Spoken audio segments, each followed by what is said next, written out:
Bonjour amis, je veux vous parler de la voiture Subaru Impreza. Bien que la Subaru Impreza ne soit qu'une voiture compacte, elle est devenue aussi légendaire qu'une voiture de sport. Car en réalité, ce que l'on associe à Subaru fait aussi référence au sport. Pouvez-vous imaginer l'Impreza sans 4 roues motrices? Nous ne le faisons pas, mais sans turbo, nous le pouvons certainement. L'Impreza GC a fait ses débuts en 1992 et sa particularité par rapport à ses concurrents était sa transmission intégrale permanente. Les moteurs boxer sont également inhabituels, quelle que soit la capacité et la puissance. Ces deux éléments créent le système Symmetrical All-Wheel Drive, c'est-à-dire un système de transmission intégrale disposé de manière symétrique. Il s'agit d'une symétrie dans l'axe longitudinal du véhicule, 2 cylindres de chaque côté et une transmission complètement symétrique, sans arbre latéral transmettant le couple à l'avant. Cette conception de la voiture lui a donné un avantage sur la concurrence, d'excellentes caractéristiques de conduite dans toutes les conditions. Sur l'asphalte sec, la transmission intégrale ne contribue pas beaucoup à la tenue de route avec une bonne traction, mais le centre de gravité bat le fait. Il convient de noter que nous ne parlons pas seulement d'un moteur push-pull, qui est plus bas que les moteurs en ligne traditionnels, mais également de la masse supplémentaire du système d'entraînement, situé sous le plancher. Pour être précis, si l'Impreza n'avait pas de transmission intégrale, le centre de gravité serait plus haut. Dans des conditions humides, ainsi que sur des routes enneigées, les clients Subaru ont bien sûr grandement bénéficié de l'excellente traction fournie par le système SAWD. Alors que d'autres constructeurs proposaient la transmission intégrale principalement dans des variantes uniques de leur modèle, Subaru l'avait en standard astérisque et c'était la meilleure configuration de transmission permanente avec un différentiel central à l'époque. Il convient de noter que les configurations du système d'entraînement étaient différentes et que celle mentionnée était la plus courante. Le différentiel central est assisté verrouillé par un embrayage viscoélastique. Un tel embrayage a également été installé à la place d'un différentiel, mais uniquement dans les versions avec transmission automatique. Cette pratique a survécu jusqu'à nos jours. Dans un certain sens, il s'agit également d'une transmission intégrale permanente, car l'embrayage ne désengage jamais un essieu. Pour l'Impreza GC, la répartition est de 80/20. De plus, la version Break dispose de séries d'un petit réducteur. Grâce à la synchronisation, il peut être allumé pendant la conduite. Le réducteur augmente le régime d'environ 500 à 600. Cela raccourcit essentiellement les rapports de démultiplication, ce qui permet une meilleure dynamique ou une plus grande puissance de traction lors d'une conduite normale sur route. La voiture elle-même est au mieux moyenne. Il offre un intérieur peu spacieux pour 2 adultes et 2 enfants ou des passagers arrière plus petits. Même la version Break n'est pas particulièrement pratique, même si ici on devrait plutôt parler d'un haillon. Il est intéressant de noter que sur certains marchés, notamment en Australie, c'est ainsi que cette variante corporelle a été classée. Ce n'est pas étonnant, car le coffre du Break a un volume de 365 litres, soit le même que celui de la berline. C'est l'effet de la présence du pont arrière. Pire encore, pour donner à l'Impreza une forme plus agréable, les concepteurs ont utilisé une procédure permettant d'incliner fortement la lunette arrière, ce qui a un impact encore plus négatif sur la fonctionnalité. L'Impreza Break doit donc être traité comme une berline. On reconnaît la carrosserie GT ou turbo grâce au capot muni d'une prise d'air qui va directement à l'échangeur situé sur le dessus du moteur. Il y a aussi des trous supplémentaires, plus petits. De plus, on retrouve des jantes en aluminium standard, souvent dorées, et un pare-choc avant plus large avec de grands feux ou capuchons supplémentaires à leur place. L'équipement standard comprenait également des bas de caisse latéraux et différentes versions d'un spoiler, généralement une grande aile. Il convient d'ajouter que sur les marchés japonais et américains, une carrosserie à 2 portes, également appelée coupé, était proposée. Moteur. Subaru a initialement installé des moteurs atmosphériques opposés avec des capacités allant de 1,6 à 1,8 litres. Ils étaient associés à une boîte de vitesse manuelle à 5 rapports ou à une boîte automatique à 4 rapports. Le moteur de base marqué du code EJ16 atteint de 90 à 98 chevaux, tandis que le 1.8 EJ18 atteint un peu plus, à 110 chevaux. Ce n'est qu'en 1995 qu'un moteur de 2 litres a été introduit, générant 115 à 125 chevaux, et plus tard un moteur de 2,2 litres est apparu sur le marché américain. Bien entendu, les moteurs ci-dessus sont complétés par des moteurs que l'on ne trouve pas habituellement sur notre marché, d'une cylindrée de 1,4 et 1,5 litres, et le moteur turbo-compressé 2,0 le plus populaire, qui équipe la version GT Turbo. Un fait intéressant est l'utilisation d'un carburateur dans le moteur 1.6 et d'une injection de carburant à point unique dans le 1.8. Le plus moderne, car doté d'une injection multipoint, est le moteur 2.0, que nous recommandons. Quel moteur choisir? Fondamentalement, chacun est bon, mais seul le moteur de 2 litres offre des performances décentes et se comporte assez poliment en matière de consommation de carburant. Atteindre des valeurs de 7 à 9 litres, 100 km ne devrait pas être une surprise, mais plutôt une source de joie. Cependant, si vous ne faites pas attention au carburant, vous pouvez facilement atteindre des valeurs de 10 à 12 L, 100 km. Il est important que le moteur turbo-compressé soit basé sur la même conception à aspiration naturelle, il est donc facile d'imaginer les réserves de puissance dont dispose cette unité.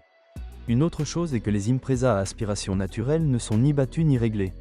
Bien sûr, nous ne déconseillons pas les moteurs plus petits, même s'ils ont des performances moins bonnes et que la consommation de carburant n'est pas plus faible. Si vous rencontrez une variante de carburateur, il vaut la peine d'examiner de près le fonctionnement du moteur, car de moins en moins d'entreprises s'occupent de la régulation et de la régénération de ces appareils. En particulier les carburateurs japonais, qui peuvent être de la magie noire même pour les experts en la matière.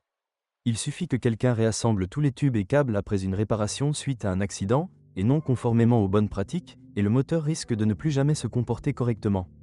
La bonne nouvelle est qu'il est possible d'installer un système à gaz dans chacun de ces moteurs. Il faut cependant être prudent avec les voitures déjà équipées de gaz et éviter celles dont les unités fonctionnent de manière inégale. Cela peut déjà être un symptôme de lésion cérébrale. N'oubliez pas que Subaru en a deux. Vous trouverez de la place pour le cylindre, mais il y en a peu. Subaru a offert une roue de secours, le réservoir toroïdal devait donc avoir une petite capacité. Qu'est-ce qui est cassé? La Subaru Impreza GC est dans l'ensemble une voiture extrêmement durable et très fiable. Ceci s'applique bien sûr aux versions à aspiration naturelle, qui ne sont pas soumises aux mêmes charges que celles suralimentées. C'est une mécanique japonaise solide des années 90 que rien ne touche. Il faut cependant savoir que le système de transmission nécessite des soins, notamment le changement des huiles des différentiels et de la boîte de vitesse. Pour prolonger la durée de vie de l'embrayage multidisque, utilisez 4 pneus identiques et faites-les tourner régulièrement. N'oubliez pas que les moteurs Subaru sont équipés d'une courroie de distribution et qu'une courroie cassée entraînera une panne très coûteuse. Il n'est peut-être pas facile de trouver un vélo d'occasion. Il est préférable de remplacer la courroie de distribution ainsi que la courroie d'entraînement des accessoires tous les 100 000 km. De l'huile, de préférence tous les 10 000. Et utiliser du synthétique. La garde au sol standard permet de rouler sur des surfaces légèrement hors route. Sur certains marchés, une Impreza Outback orientée tout-terrain était même proposée. Il ne faut toutefois pas oublier que la transmission intégrale SAWD de l'Impreza a été conçue pour rouler sur une route plate, quoique avec des surfaces variées, et non hors route comme c'est le cas du Forester. Nous mettons donc en garde contre les amateurs de boue qui prétendent plus tard que la Subaru a une mauvaise conduite parce qu'elle est restée coincée lorsque l'une des roues a complètement perdu de l'adhérence. L'électricité de l'Impreza GC est très fiable et durable car elle n'est pas encore trop compliquée. Ce qui est intéressant à noter, c'est que les voitures sont généralement bien équipées, vitres avant électriques, rétroviseurs et ABS sont la norme, et souvent avec climatisation. C'est exactement le contraire de ce que proposaient les constructeurs européens à l'époque. En général, tout fonctionne. Lors de l'achat, faites attention aux vitres de porte qui n'ont pas de cadre. Ils devraient être réglables, mais tout le monde ne pense pas à le faire, ce qui peut entraîner des fuites d'eau ou des fuites d'air pendant la conduite. Les causes les plus courantes sont les accidents de voiture ou les joints usés. La corrosion peut se produire n'importe où, même si ce n'est pas un problème avec ce modèle. Oui, elle rouille comme toutes les voitures japonaises, mais pas trop. Le problème est qu'il est plus difficile d'obtenir des pièces en tôle pour cela. Il vaut la peine d'inspecter soigneusement la voiture avant de l'acheter, car il n'est pas très rentable de la réparer si les principaux éléments pourrissent. Le dernier aspect est la suspension.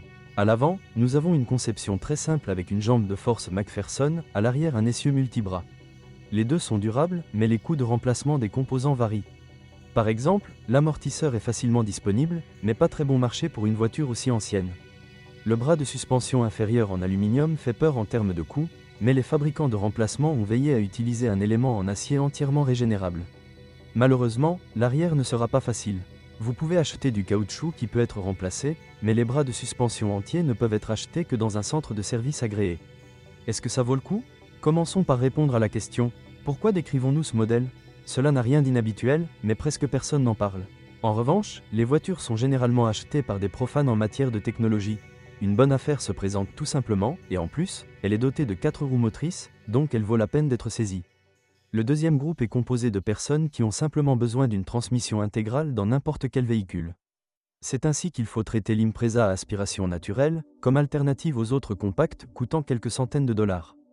Car la voiture n'a que deux avantages, même s'ils sont assez importants, 4 roues motrices et, surtout, une grande durabilité.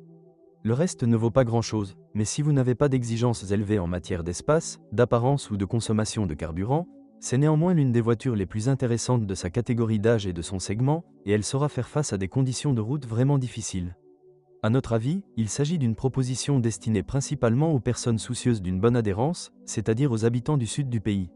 Merci de m'écouter, n'oubliez pas de vous abonner à la chaîne et de noter ma vidéo. Si vous connaissez des problèmes avec cette voiture que je n'ai pas mentionné, assurez-vous de les publier dans les commentaires. Bonjour les amis. Vous cherchez une voiture d'occasion? Vous devez prêter attention au site web carm.pro. Carm.pro est grand catalogue de voitures, moteurs, boîtes de vitesse. Et le meilleur, c'est que vous pouvez trouver des informations sur les pannes de n'importe quelle pièce. Complètement gratuit. Allez sur le site web carm.pro et découvrez tous les éventuels points faibles des voitures d'occasion.